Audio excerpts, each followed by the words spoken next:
blessing today.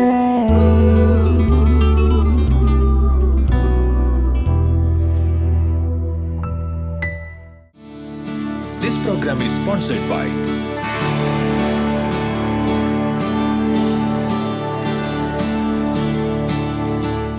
Welcome to blessing today. ഈ ആഴ്ചയിലെ blessing today എപ്പിസോഡുകളിലേക്ക് എല്ലാവർക്കും സ്വാഗതം.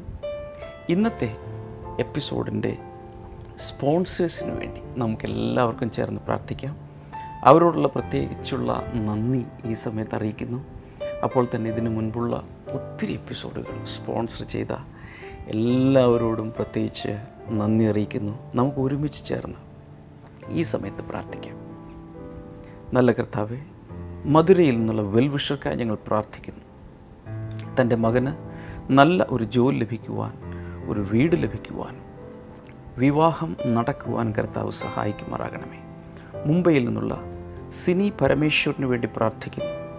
കർത്താവെ, അവൾക്ക് ഏറ്റവും യോജിച്ച അനുയോജ്യനായ ഒരു ജീവിത പങ്കാളിയെ അങ്ങ് കൊടുക്കണമേ. എന്ന് മാത്രമല്ല, സമാധാനം നിറഞ്ഞ, സന്തോഷം നിറഞ്ഞ നല്ലൊരു ദാമ്പത്യ ജീവിതം വേഗത്തിൽ ഉണ്ടാകുവാൻ ഞങ്ങൾ അങ്ങയോട് പ്രാർത്ഥിക്കുന്നു. അതുപോലെ തന്നെ കർത്താവെ, ഇടപ്പള്ളിയിൽ പത്തടിപ്പാലത്ത് നിന്നുള്ള നീതു അന്ന ബാജിക്ക് വേണ്ടി ഞങ്ങൾ പ്രാർത്ഥിക്കുന്നു. ഇതുവരെ കർത്താവെ, അവളുടെ ജീവിതത്തിൽ അങ്ങ് ചൊരിഞ്ഞ എല്ലാ നന്മകൾക്കുമായി നന്ദി പറയുന്നു. അവളുടെ വിദ്യാഭ്യാസത്തിന് വേണ്ടി പ്രത്യേകിച്ച് പ്രാർത്ഥിച്ച് അനുഗ്രഹിക്കുന്നു. മുംബൈയിൽ നിന്നുള്ള ജിജുവിനും സനിതയ്ക്കുമായി പ്രാർത്ഥിക്കുന്നു. സഹോദരൻ്റെ ഭാര്യ ഓമനയ്ക്ക് തൻ്റെ ആ കാഴ്ച നഷ്ടപ്പെട്ട ആ പ്രയാസത്തിൽ നിന്നും പൂർണ്ണമായി കർത്താവെ ഒരു സൗഖ്യം അങ്ങ് കൊടുക്കണമേ എന്നങ്ങയോട് പ്രാർത്ഥിക്കുന്നു. Thank you father, in the mighty name of Jesus. ആ കാഴ്ചക്കുറവിന് റെസ്റ്റോറേഷൻ ഉണ്ടാകട്ടെ. മുണ്ടക്കയത്ത് നിന്നുള്ള തോമസ് പി എമ്മിനായി ജൂലിക്ക് വേണ്ടി ഞങ്ങൾ പ്രാർത്ഥിക്കുന്നു. കർത്താവെ, ജൂലിക്ക് നല്ല ഒരു ജോലി അങ്ങ് നൽകണമേ, മറ്റെല്ലാ അനുഗ്രഹങ്ങളാൽ അങ്ങ് നിറയ്ക്കണമേ എന്നങ്ങോട് പ്രാർത്ഥിക്കുന്നു. വെണ്ണിക്കുളത്തു നിന്നുള്ള അനു ഈപ്പന് വേണ്ടി പ്രാർത്ഥിക്കുന്നു. കർത്താവെ, അനുവിന് അനുയോജ്യനായ ഒരു ജീവിത പങ്കാളി എത്രയും വേഗം അങ്ങ് കൊടുക്കണമേ എന്ന് ഞങ്ങൾ പ്രാർത്ഥിക്കുന്നു. Thank you father. എന്ന് മാത്രമല്ല, അലർജിക് ആസ്മ യേശുവിൻ്റെ നാമത്തിൽ പൂർണ്ണമായും മാറിപ്പോകട്ടെ. കോട്ടയത്തു നിന്നുള്ള വെൽവിഷർക്കായി ഈ സമയത്ത് പ്രാർത്ഥിക്കുന്നു. കർത്താവരുടെ എക്സ്പോർട്ടിംഗ് കമ്പനിയിൽ വലിയ പ്രോഗ്രസ് ഉണ്ടാകാൻ അങ്ങയോട് പ്രാർത്ഥിക്കുന്നു. അതുമാത്രമല്ല, വാഴക്കാലിൽ നിന്നുള്ള തോമസ് ജോണിനായി എലിക്കുട്ടി തോമസിന് വേണ്ടി ഞങ്ങൾ പ്രാർത്ഥിക്കുന്നു. കർത്താവ്, തോമസ് ജോണിൻ്റെ ആരോഗ്യത്തിനായി പ്രാർത്ഥിക്കുന്നു. അൽഷൈമേഴ്സിൽ നിന്ന് പരിപൂർണ സൗഖ്യം കർത്താവ് തനിക്ക് നൽകണമേ എന്നങ്ങയോട് പ്രാർത്ഥിക്കുന്നു. ഇന്നത്തെ എല്ലാ സ്പോൺസേഴ്സിനെയും ദൈവത്തിൻ്റെ കരങ്ങളിലേക്ക് ഏൽപ്പിച്ച് ലോകം എമ്പാടുമുള്ളവർ ചേർന്ന് അനുഗ്രഹിച്ചിരിക്കുന്നു. യേശുവിൻ്റെ നാമത്തിൽ തന്നെ, ആമേൻ. അടൂർ ബ്ലെസ്സിംഗ് ഫെസ്റ്റിവൽ ഡിസംബർ 12 വെള്ളി. സമയം രാവിലെ 10 മുതൽ 1 മണി വരെ. മേലേടത്ത് ഓഡിറ്റോറിയം, ഫയർ സ്റ്റേഷന് സമീപം, Adoor. Thiruvananthapuram blessing festival December 13 ശനി. സമയം രാവിലെ 10 മുതൽ 1 മണി വരെ.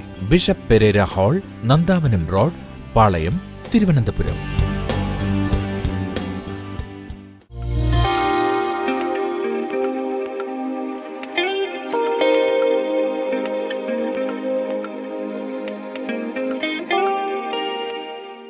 ഈ സഹോദരിയുടെ പേര് സാലി ചാക്കോ. താൻ ഡോംബിവിളിയിൽ നിന്നാണ് വരുന്നത്.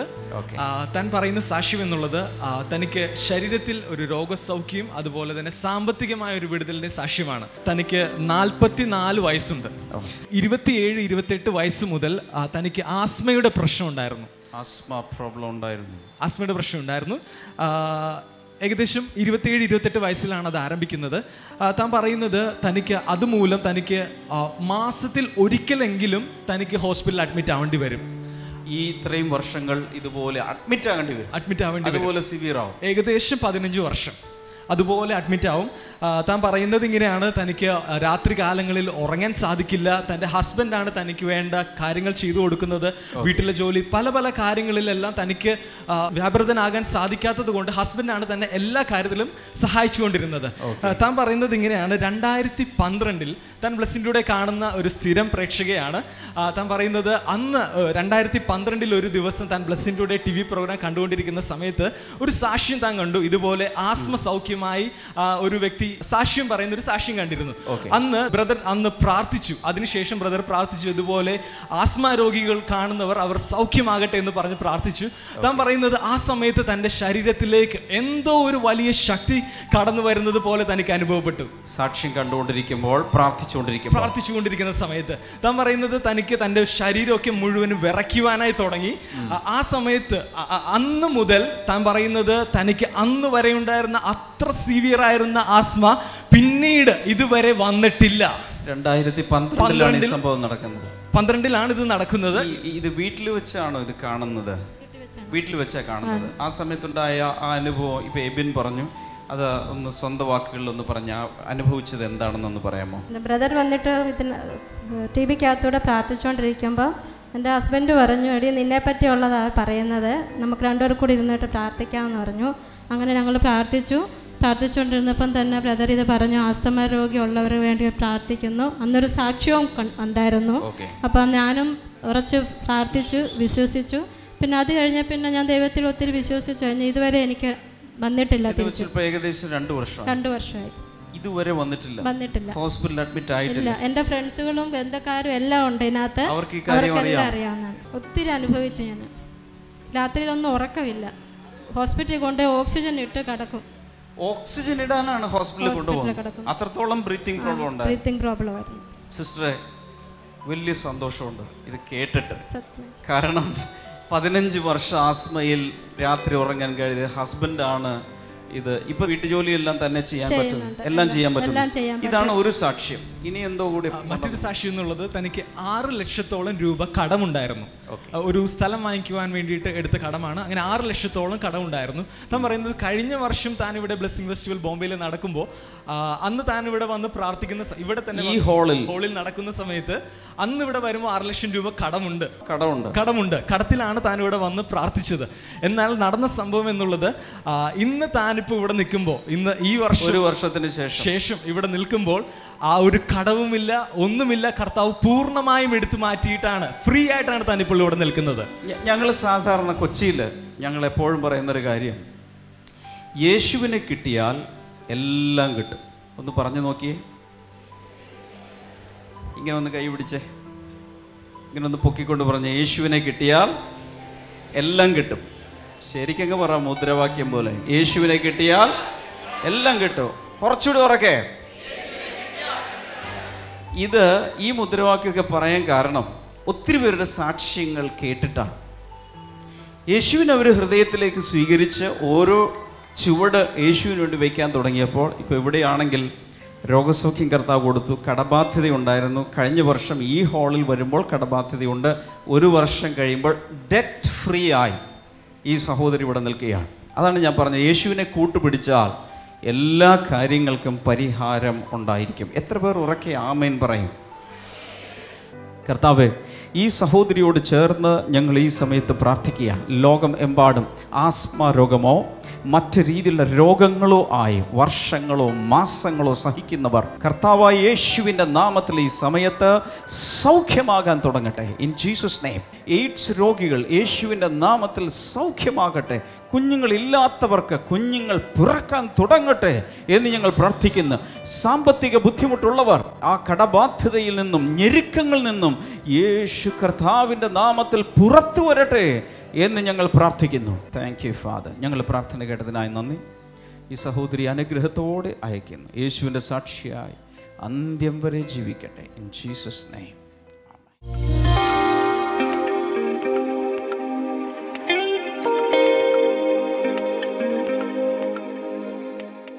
We are going to read from Colossians chapter number 3. ഇനിയിപ്പോൾ നമ്മൾ ദൈവത്തിൻ്റെ വചനത്തിൽ നിന്ന് കൊലോസ്യർക്ക് എഴുതിയ ലേഖനം 3-ാം അധ്യായത്തിൽ നിന്ന് നാം വായിക്കാനായി പോകുകയാണ്. Colossians chapter number 3, and we will start from verse number 5. കൊലോസ്യർക്ക് എഴുതിയ ലേഖനം 3-ാം അധ്യായത്തിൻ്റെ 5-ാമത്തെ വചനത്തിൽ നിന്നാണ് നാം ഇന്ന് തുടങ്ങാനായി പോകുന്നത്. Verse number 5 says, "Put to death, therefore, whatever belongs to your earthly nature, sexual immorality, impurity, lust, evil desires, and greed, which is idolatry." അതിനാൽ ദുർവൃത്തി, അശുദ്ധി, ദുഷ്കാമം, ദുരാഗ്രഹം, വിഗ്രഹാരാധനയായ അത്യാഗ്രഹം എന്നിങ്ങനെ നിങ്ങളുടെ ഭൗമിക സ്വഭാവങ്ങളെ മരിപ്പിക്കുവിൻ. Verse number 6 says, "Because of these, the wrath of God is coming." ഇവ നിമിത്തം ദൈവകോപം ഉണ്ടാകുന്നു. You used to walk in these ways in the life you once lived. ഇവയിൽ ജീവിച്ചിരുന്ന കാലത്ത് നിങ്ങളും ഇവയെ അനുസരിച്ച് നടന്നിരുന്നു. But now you must rid yourself of all such things as these: anger, rage, malice, slander, and filthy language from your lips. എന്നാൽ ഇപ്പോൾ കോപം, ക്രോധം, വിദ്വേഷം, ദൂഷണം, അശ്ലീല ഭാഷണം ഇവയൊക്കെ വിട്ട് കളയുക. This passage is speaking about putting to death our earthly nature. ഈ ദൈവഭാഗം നമ്മെ കാണിക്കുന്നത് നമ്മുടെ ഭൗമിക സ്വഭാവങ്ങളെ മരിപ്പിക്കുക എന്ന സത്യത്തെക്കുറിച്ചാണ്. The earthly nature means sinful nature. ഭൗമിക സ്വഭാവം എന്ന് വെച്ചാൽ പാപ സ്വഭാവം എന്നാണ് അർത്ഥമാക്കേണ്ടത്. The sinful nature also means the fallen nature. ഇനി ഈ പാപ സ്വഭാവം എന്നുള്ളതിന് മറ്റൊരു വാക്കിൽ പറഞ്ഞാൽ അതിനെ വീഴ്ചയുടെ സ്വഭാവം എന്ന് വേണമെങ്കിൽ പറയാം.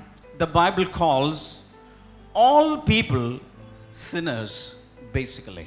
ബൈബിൾ പറയുന്നു പൊതുവായി എല്ലാ മനുഷ്യരും പാപികളാണ്. This is because the Bible says all have sinned and have fallen short of the glory of God. എന്തുകൊണ്ടെന്ന് വെച്ചാൽ ബൈബിൾ ഇങ്ങനെയാണ് പറയുന്നത്, എല്ലാവരും പാപം ചെയ്ത് ദൈവ തേജസ് നഷ്ടമാക്കിയിരിക്കുന്നു. So that's how we are born into this world. അങ്ങനെ പാപത്തിലാണ് ഈ ലോകത്തിലേക്ക്, പാപികളായിട്ടാണ് ഈ ലോകത്തിലേക്ക് നാം ജനിച്ച് പിറന്നു വീണിരിക്കുന്നത്. Now listen to me. ദയവായി എന്നെ ശ്രദ്ധിച്ചാലും The first sign of spiritual revival is repentance from sins. ഓർക്കുക, ആത്മീക ഉണർവിൻ്റെ ആദ്യത്തെ ലക്ഷണം എന്നുള്ളത് നമ്മുടെ പാപത്തിലുള്ള നമ്മുടെ മാനസാന്തരമാണ്. I'm going to take you through some history. ഞാൻ നിങ്ങളെ ചില ചരിത്രത്തിലേക്ക് കൊണ്ടുപോകാൻ പോകുകയാണ്. John the Baptist came to minister on earth. യോഹന്നാൻ സ്നാപകൻ ഈ ലോകത്തിൽ ശുശ്രൂഷിക്കാൻ വേണ്ടി വന്നു. He was a very powerful, അദ്ദേഹം very special and very different minister. അദ്ദേഹം വളരെ ശക്തനായിട്ടുള്ള, വളരെ വ്യത്യസ്തനായിട്ടുള്ള, അപ്പോൾ തന്നെ വളരെ അഭിഷക്തനായിട്ടുള്ള ഒരു ശുശ്രൂഷകനായിരുന്നു. His dress was not pants and shirt and tie. അദ്ദേഹത്തിന്റെ ഉടുപ്പ് എന്നുള്ളത് പാന്റും ഷർട്ടും ടൈയും ഒന്നും ആയിരുന്നില്ല. He had a prophetic costume. അദ്ദേഹത്തിന് ഒരു പ്രവാചകന്റെ വേഷവിധാനമായിരുന്നു ഉണ്ടായിരുന്നത്. So in those days they were wearing, all the prophets were wearing camel skin. ആ കാലഘട്ടങ്ങളിൽ പ്രവാചകന്മാർ എന്ന് വിളിക്കപ്പെടുന്ന ആളുകളൊക്കെ അവർക്കൊരു പ്രത്യേക യൂണിഫോം ഉണ്ട്. അത് ഒട്ടകത്തിന്റെ രോമം കൊണ്ടുള്ള കുപ്പായമാണ് അവരിടുന്നത്. So he came as a bolt from the blue and he started ministering to the people very powerfully. ഇപ്പോൾ അദ്ദേഹം വളരെ ശക്തനായ ഒരു ശുശ്രൂഷകനായി ജനങ്ങളുടെ ഇടയിൽ ശുശ്രൂഷിച്ചു കൊണ്ടിരിക്കുകയാണ്. And he preached one thing: repent of your sins. അദ്ദേഹത്തിന് ഒരൊറ്റ സന്ദേശമേ ഉള്ളായിരുന്നു, പാപത്തിൽ നിന്ന് മാനസാന്തരപ്പെടുക. Then after a few months, Jesus came to the scene. ചില മാസങ്ങൾക്ക് ശേഷം ഇപ്പോൾ ആ പശ്ചാത്തലത്തിലേക്ക് യേശു കർത്താവ് വരികയാണ്. Jesus had a different dress. ഇപ്പോൾ യേശു കർത്താവിന് വ്യത്യസ്തമായ മറ്റൊരു വേഷവിധാനമാണുള്ളത്. He was not wearing the prophetic uniform. യേശു കർത്താവ് ഒരു പ്രവാചകന്റെ യൂണിഫോം അല്ല ഇട്ടിരിക്കുന്നത്. He was dressed like a Jewish young man, ordinary Jewish young man. ഒരു സാധാരണ യഹൂദ ചെറുപ്പക്കാരൻ ഏതുടുപ്പിടുമോ ആ സാധാരണ കുപ്പായമാണ് യേശു കർത്താവ് ധരിച്ചിരുന്നത്. But what was his message? എന്നാൽ യേശുവിന്റെ സന്ദേശം എന്തായിരുന്നു? He said, repent from your sins. The kingdom of God is very near. യേശു കർത്താവിന്റെ സന്ദേശം ഇത് തന്നെയായിരുന്നു. മാനസാന്തരപ്പെടുക, പാപത്തിൽ നിന്ന് മാനസാന്തരപ്പെടുക, ദൈവരാജ്യം സമീപിച്ചിരിക്കുന്നു. Now what was the result? എന്തായിരുന്നു ഇതിന്റെ ഉത്തരം എന്നുള്ളത്? John the Baptist preached. യോഹന്നാൻ സ്നാപകൻ പ്രസംഗിച്ചു. All people, from the wealthy people to the poor people, all of them repented of their sins. എല്ലാ സമൂഹത്തിലെ ഉന്നതന്മാർ തുടങ്ങി താഴ്ന്ന നിലവാരത്തിലുള്ള ആളുകൾ വരെ മാനസാന്തരപ്പെട്ടവരുടെ പാപത്തിൽ അവർ അനുതപിച്ചു. And as a sign of their repentance, they dipped in water, what they called the baptism in water. ആ സമയത്ത് യോഹന്നാന്റെ സന്ദേശം കേട്ട് മാനസാന്തരപ്പെട്ടിട്ടുള്ള വ്യക്തികൾ വെള്ളത്തിൽ ഇറങ്ങി അവർ സ്നാനമേറ്റു. It was a sign of their repentance. അന്നുണ്ടായിരുന്ന അവരുടെ മാനസാന്തരത്തിന്റെ ലക്ഷണമായിട്ടാണ് അവർ ആ ക്രിയ ചെയ്തത്. And the Bible says from cities, from villages, from remote places, from the desert of Judea, people came to get baptized by John the Baptist. Bible പറയുന്നു താഴ്വാരങ്ങളിൽ നിന്ന്, കുന്നിൻ മുകളിൽ നിന്ന്, പർവ്വതങ്ങളിൽ നിന്ന്, അതുപോലെ തന്നെ പട്ടണങ്ങളിൽ നിന്ന്, ഗ്രാമങ്ങളിൽ നിന്ന്, യഹൂദ മലപ്രദേശങ്ങളിൽ നിന്നൊക്കെയും ജനങ്ങൾ വന്ന് ആ യോഹന്നാന്റെ സന്ദേശത്തിന്റെ മുൻപാകെ മാനസാന്തരപ്പെട്ടു. When Jesus preached, എന്നാൽ യേശു കർത്താവ് പ്രസംഗിച്ചപ്പോൾ more people started coming. കൂടുതൽ ആളുകൾ അവന്റെ അടുക്കിലേക്ക് വന്നു. They also got baptized. അവരും ഇതുപോലെ തന്നെ സ്നാനമേറ്റു. But the message was what? എന്നാൽ സന്ദേശം എന്തായിരുന്നു? Repent. മാനസാന്തരപ്പെടുക, നിങ്ങളുടെ പാപത്തിൽ മാനസാന്തരപ്പെടുക. Then Jesus selected a few disciples. പിന്നീട് യേശു കർത്താവ് ചിലരെ തിരഞ്ഞെടുത്തു. And all of them were sent 2 by 2. എല്ലാവരെയും ഈ രണ്ടായിട്ട് താൻ അയച്ചു. To the villages and cities he was about to go. അവർ പോകേണ്ടതായ പട്ടണങ്ങളിലേക്ക്, ഗ്രാമങ്ങളിലേക്കും ഈ 2 പേരായിട്ട് യേശു കർത്താവ് അവരെ അയച്ചു. They also preached the same thing, repent. അവരും ആ ഗ്രാമങ്ങളിലും പട്ടണങ്ങളിലും പോയി പ്രസംഗിച്ചത്, ശിഷ്യന്മാർ പ്രസംഗിച്ചതും ഒരൊറ്റ സന്ദേശമായിരുന്നു, മാനസാന്തരപ്പെടുക. And there was a great revival in the land. അപ്പോൾ ആ ദേശത്ത് ഒരു വലിയ ഉണർവുണ്ടായി. Hello, look at me. ദയവായി എന്നെ ശ്രദ്ധിച്ചാലും. How many of you desire, dream for a revival in your personal life and in your family, in your land? നിങ്ങളുടെ വ്യക്തിപരമായ ജീവിതത്തിൽ, നിങ്ങളുടെ കുടുംബത്തിനകത്തേക്ക്, നിങ്ങളുടെ ഭവനത്തിനകത്തേക്ക്, നിങ്ങളുടെ ദേശത്തേക്ക് ദൈവികമായ ഒരു ഉണർവുണ്ടാകണമെന്ന് ഹൃദയത്തിൽ നിന്ന് ആഗ്രഹിക്കുന്ന എത്ര പേരുണ്ട്? Can I see your hands? ഞാൻ അവരുടെ കൈകളൊന്ന് കാണട്ടെ. This is the key. ഇതാണ് അതിന്റെ താക്കോൽ. Repent of your sins. നിങ്ങളുടെ പാപങ്ങളിൽ മാനസാന്തരപ്പെടുക. Because sin can bring a blockade between God and you. കാരണം എന്തെന്ന് വെച്ചാൽ ദൈവത്തിനും നിങ്ങൾക്കും ഇടയിൽ നിൽക്കുന്ന ഏറ്റവും വലിയ തടസ്സമാണ് നിങ്ങൾ ചെയ്യുന്ന പാപം എന്നുള്ളത്. When we read Isaiah chapter number 59, യെശയ്യാവിന്റെ പ്രവചന പുസ്തകം 59-ാം അധ്യായം നാം the വായിച്ചാൽ first few verses, ആദ്യത്തെ ചില വചനങ്ങളിൽ God is saying, ദൈവം പറയുകയാണ്, my hands are very long so that I can save you. എന്റെ കൈകൾ നിങ്ങളെ വിടുവിക്കുവാൻ തക്കവിധം വളരെ നീണ്ട കൈകളാണ്. And my hearing is also proper so that I can hear to your prayers. എന്റെ ചെവികൾ നിങ്ങളുടെ പ്രാർത്ഥന കേൾക്കുവാൻ തക്കവിധത്തിൽ കേൾവി ശക്തി എനിക്ക് വളരെയധികം കൂടുതലുണ്ട്. But the problem is that your sins are preventing me from saving your life. എന്നാൽ നിങ്ങൾ ചെയ്തിരിക്കുന്ന പാപങ്ങൾ നിങ്ങളെ വന്ന് രക്ഷിക്കുന്നതിൽ നിന്ന് എൻ്റെ കൈകളെയും കേൾക്കുന്നതിൽ നിന്ന് എൻ്റെ കാതുകളെയും തടസ്സപ്പെടുത്തിയിരിക്കുകയാണ്. If the sin is taken away, നിങ്ങളുടെ പാപങ്ങൾ എടുത്തു മാറ്റപ്പെട്ടാൽ I can easily come to you. എനിക്ക് വളരെ വേഗത്തിൽ നിങ്ങളുടെ അടുക്കൽ വന്ന് രക്ഷിക്കാനായി സാധിക്കും. Did you get the point? ഞാൻ പറയുന്ന പോയിന്റ് നിങ്ങൾക്ക് പിടികിട്ടിയോ? It was at this time Jesus came ഈ down സമയത്താണ് യേശു കർത്താവ് ഭൂമിയിലേക്ക് വരുന്നത്. and he died for our sins. നമ്മുടെ പാപങ്ങൾക്ക് വേണ്ടി അവൻ മരിച്ചു. Hello. Hello. And he removed sin from among us. നമ്മളുടെ ഇടയിൽ നിന്നുള്ള പാപങ്ങളെ മുഴുവൻ നമ്മളിൽ നിന്ന് അവൻ എടുത്തു മാറ്റി. Hallelujah. Hallelujah. Now we are reconciled. ഇന്നിപ്പോൾ ദൈവവുമായിട്ട് നാം നിരപ്പിക്കപ്പെട്ടിരിക്കുകയാണ്. So when you believe in Jesus, നാം യേശുവിൽ വിശ്വസിക്കുമ്പോൾ all the past sins will be dealt with. എല്ലാ പഴയ പാപങ്ങളും അവിടെ നിരപ്പിക്കപ്പെടുന്നു അല്ലെങ്കിൽ കൈകാര്യം ചെയ്തു തീർക്കപ്പെടുകയാണ്. And he is able to deal with your present sins and future sins. അതുകൊണ്ട് മാത്രമല്ല നിങ്ങളുടെ ഇപ്പോഴുള്ള പാപങ്ങളെയും ഇനി വരുവാനുള്ള പാപങ്ങളെയും കൈകാര്യം ചെയ്യുവാൻ യേശു കർത്താവ് ശക്തനായ ദൈവമാണ്. Can you shout hallelujah? ഒരിക്കൽ കൂടെ ഒരു വലിയ ഹല്ലേലൂയ Can you പറഞ്ഞാലും, clap your hands for Jesus? കൈകൾ അടിച്ചുകൊണ്ട് ഒരു വലിയ ഹല്ലേലൂയ പറഞ്ഞാലും, Hallelujah. Hallelujah. So the first thing that we should deal with is our sinful nature. അതുകൊണ്ട് നാം ആദ്യം നമ്മുടെ ജീവിതത്തിൽ ദൈവവുമായുള്ള ബന്ധത്തിന് വേണ്ടി കൈകാര്യം ചെയ്യേണ്ട വസ്തുത എന്നുള്ളത് നമ്മുടെ പാപത്തിൽ നാം മാനസാന്തരപ്പെടുക എന്നുള്ള കാര്യമാണ്. And that's why Paul is saying, put to death therefore whatever belongs to your earthly nature, sexual immorality, impurity, lust, evil desires and greed, which is idolatry. അതുകൊണ്ടാണ് പൗലോസ് ഇവിടെ പറയുന്നത്, അതിനാൽ ദുർവൃത്തി, അശുദ്ധി, ദുഷ്കാമം, ദുരാഗ്രഹം, വിഗ്രഹാരാധനയായ അത്യാഗ്രഹം എന്നിങ്ങനെ നിങ്ങളുടെ ഭൗമിക സ്വഭാവങ്ങളെ മരിപ്പിക്കുവേൻ. Because of this, listen to this, because of these the wrath of God is coming. ഇവിടെയുള്ള ആറാമത്തെ വചനം വളരെ പ്രധാനപ്പെട്ടതാണ്. ശ്രദ്ധിച്ചു കേൾക്കുക. ഇവ നിമിത്തം, നേരത്തെ വായിച്ചു കേട്ട ഈ പാപ സ്വഭാവങ്ങൾ നിമിത്തം ദൈവ കോപമുണ്ടാകുന്നു. Will God get angry? ദൈവം നമ്മോട് ദേഷ്യപ്പെടുമോ?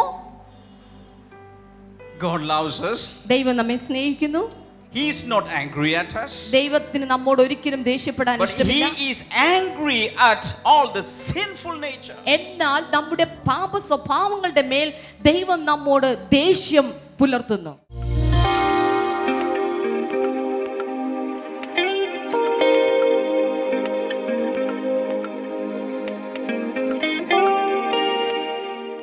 ഈ സമയത്ത് പ്രാർത്ഥിക്കാം. പ്രാർത്ഥിക്കുന്ന സമയത്ത് ഒരു കുഞ്ഞിനെ പോലെ അന്ധമായി വിശ്വസിക്കുക, യേശു എനിക്ക് വേണ്ടി അത്ഭുതം ചെയ്യും. കർത്താവെ, ഞങ്ങൾ ഒരുമിച്ച് ദൈവസന്നിധിയിൽ വന്ന് പ്രാർത്ഥിക്കുന്നു. ഈ സമയത്ത് രോഗികളെ അങ്ങ് സൗഖ്യമാക്കുന്നതിനാൽ നന്ദി പറയുന്നു. മാത്രമല്ല, മറ്റേതൊരാവശ്യത്തിലും പ്രയാസത്തിലും ഇരിക്കുന്നവരെ കർത്താവ് കരം നീട്ടി തൊടണമേ എന്ന് ഞങ്ങൾ പ്രാർത്ഥിക്കുന്നു. മത്തായി 14:14 യേശു മനസ്സലിഞ്ഞ് രോഗികളെ സൗഖ്യമാക്കിയെന്ന് ഞങ്ങൾ വായിക്കുന്നല്ലോ. ഇപ്പോൾ തന്നെ യേശുവിൻ്റെ നാമത്തിൽ രോഗങ്ങൾ സൗഖ്യമാകാൻ തുടങ്ങട്ടെ. ബ്ലഡ് ചെക്ക് ചെയ്തിട്ട് അതിൻ്റെ റിസൾട്ടുമായിട്ട് ഇരിക്കുന്ന ചില വ്യക്തികളെ കർത്താവിനെ കാണിക്കുന്നു. ബ്ലഡിൽ സാരമായ തകരാറുകൾ, ഒരുപക്ഷെ ഹീമോഗ്ലോബിൻ്റെ കൗണ്ടോ അല്ലെങ്കിൽ WBCയുടെ കൗണ്ടോ പ്ലേറ്റ്ലെറ്റ്സിൻ്റെ കൗണ്ടൊക്കെ വ്യത്യാസം വന്ന് അല്ലെങ്കിൽ വേറെ ഏതെങ്കിലും രോഗാണുക്കളെ ഡിറ്റക്റ്റ് ചെയ്ത് ഒക്കെയുമുള്ള അവസ്ഥയിലിരിക്കുന്ന വ്യക്തികൾ യേശുവിൻ്റെ നാമത്തിൽ അടുത്ത ചെക്കപ്പിൽ, അടുത്ത ബ്ലഡ് ടെസ്റ്റ് എടുക്കുമ്പോൾ ആ പ്രയാസം അവിടെ ഇല്ലാത്ത രീതിയിൽ യേശുവിൻ നാമത്തിൽ ആ രോഗം സൗഖ്യമാകട്ടെ. Thank you father. അതുപോലെ ഭയങ്കരമായ ആസ്മ രോഗമുള്ള സുമ എന്നു പേരുള്ള ഒരു സഹോദരിയെ യേശു കർത്താവ് ഈ സമയത്ത് സൗഖ്യമാക്കുന്നു. ക്രോണിക് ആസ്മ യേശുവിൻ്റെ നാമത്തിൽ ആ സഹോദരി ഈ സമയത്ത് സൗഖ്യമാകട്ടെ. In Jesus name. കണ്ണുകൾക്ക് ഡബിൾ വിഷൻ, എന്ത് നോക്കിയാലും രണ്ടായി കാണും. യേശുവിൻ്റെ നാമത്തിൽ അങ്ങനെയുള്ള കണ്ണുകൾ ഈ സമയത്ത് സൗഖ്യമാകട്ടെ. Thank you father. അതുപോലെ അസ്ഥികളിൽ ഭയങ്കരമായ വേദനയുള്ള ചില വ്യക്തികൾ യേശുവിൻ്റെ നാമത്തിൽ അവരും സൗഖ്യമാകട്ടെ. ജോയിൻറ്റുകളിലുള്ള വേദനകൾ യേശുവിൻ്റെ നാമത്തിൽ സൗഖ്യമാകട്ടെ. രണ്ട് കാലിലും നീര് വന്ന് വീർത്തിരിക്കുന്ന ഒരു വ്യക്തിയെ കർത്താവ് ഈ സമയത്ത് സൗഖ്യമാക്കുന്നു. മുട്ടിൻ്റെ താഴേക്ക് രണ്ട് കാലിലും നീരുണ്ട്. കർത്താവ് യേശുവിൻ്റെ നാമത്തിൽ ആ സൗഖ്യമുണ്ടാകട്ടെ. കാതുകൾക്ക് പ്രയാസമുള്ള ഒരു കാത് പൊട്ടി ഒലിക്കുന്നു, ചിലർക്ക് രണ്ട് കാതുകളാകാം. കാത് പൊട്ടി ഒലിക്കുന്ന വ്യക്തികൾ സൗഖ്യമാകട്ടെ. അതുപോലെ സോപ്പ് ഉപയോഗിക്കുമ്പോൾ അലർജിയുള്ള വ്യക്തികൾ, സോപ്പിൻ്റെ അലർജി യേശുവിൻ്റെ നാമത്തിൽ സൗഖ്യമാകട്ടെ. അതല്ലാതെ തന്നെ പല വിധത്തിലുള്ള അലർജികൾ സൗഖ്യമാകട്ടെ. ക്യാൻസറുകൾ, അതേത് ക്യാൻസറായാലും യേശുവിൻ്റെ നാമത്തിൽ ഇപ്പോൾ സൗഖ്യമാകട്ടെ. In Jesus name. കിഡ്നിയുടെ തകരാറുകൾ സൗഖ്യമാകട്ടെ. Thank you Lord. യേശുവിൻ നാമത്തിൽ ഈ വിടുതലുകൾ കർത്താവ് നീ നൽകിക്കൊണ്ടിരിക്കുകയാൽ നന്ദി പറയുന്നു. സാമ്പത്തിക വിഷയങ്ങൾക്കായി പ്രാർത്ഥിക്കുന്നു. കുഞ്ഞുങ്ങളില്ലാത്ത ദമ്പതികൾക്കായി ഈ സമയത്ത് പ്രാർത്ഥിക്കുന്നു. Thank you Lord. 3 പ്രാവശ്യം കുഞ്ഞുങ്ങളുണ്ടാകാൻ വേണ്ടിയുള്ള ട്രീറ്റ്മെൻറ്റുകൾ നടത്തി, വളരെ ചിലവേറിയ ട്രീറ്റ്മെൻറ്റുകൾ നടത്തിയിട്ടും കുഞ്ഞുങ്ങളില്ലാത്തൊരു ദമ്പതിയെ കർത്താവ് ഈ സമയത്ത് അനുഗ്രഹിക്കുന്നുണ്ട്. അവർക്ക് എത്രയും വേഗം കുഞ്ഞുണ്ടാകാൻ കർത്താവ് നിൻ്റെ കരം അവിടെ പ്രവർത്തിക്കുന്നതിനാൽ നന്ദി. നിങ്ങൾ ഏത് ആവശ്യമാണെങ്കിലും ഈ സ്ക്രീനിലേക്ക് ഇപ്പോൾ കൈനീട്ടി വിശ്വസിക്കുക. കർത്താവ് നീ അങ്ങനെ അത്ഭുതങ്ങൾ ചെയ്യുന്നതിനാൽ നന്ദി. ഓരോരുത്തരുടെ ആവശ്യത്തിൽ കർത്താവ് പ്രവർത്തിച്ചതിനാൽ നന്ദി. യേശുവിൻ നാമത്തിൽ തന്നെ ആമേൻ. ഇന്നത്തെ പ്രോഗ്രാം കണ്ടതിന് പ്രത്യേകിച്ച് നന്ദി പറയുന്നു. നാളത്തെ പ്രോഗ്രാം കാണാൻ മറക്കരുത്. അപ്പോൾ തന്നെ ഇന്ന് തന്നെ ബ്ലെസ്സിങ് ടുഡേയെക്കുറിച്ച് ഇതുവരെ കേട്ടിട്ടില്ലാത്ത ഒരാളോടെങ്കിലും ഇന്ന് ഈ പ്രോഗ്രാമിനെ കുറിച്ച് പറയുക. അവരും അനുഗ്രഹിക്കപ്പെടുവാൻ നിങ്ങളൊരു കാരണമായി തീരട്ടെ. നമുക്ക് നാളെ വീണ്ടും കാണാം, ഇതേ സമയത്ത് ഇതേ ചാനലിൽ. God bless you. ബൈ.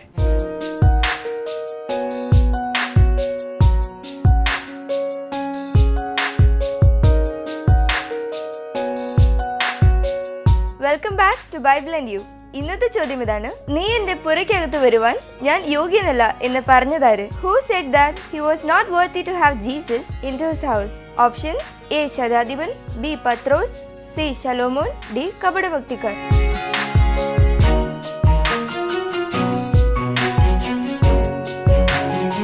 നിങ്ങളുടെ ഉത്തരങ്ങൾ 9645221221 എന്ന നമ്പറിലേക്ക് SMS ചെയ്യുക. ചെയ്യേണ്ട format BT space ABC or D space നിങ്ങളുടെ പേരും പൂർണ്ണ മേൽവിലാസവും. ശരി ഉത്തരം അയക്കുന്നവർക്ക് സമ്മാനങ്ങൾ നൽകുന്നത് ആയം ബുക്സ് ആണ്.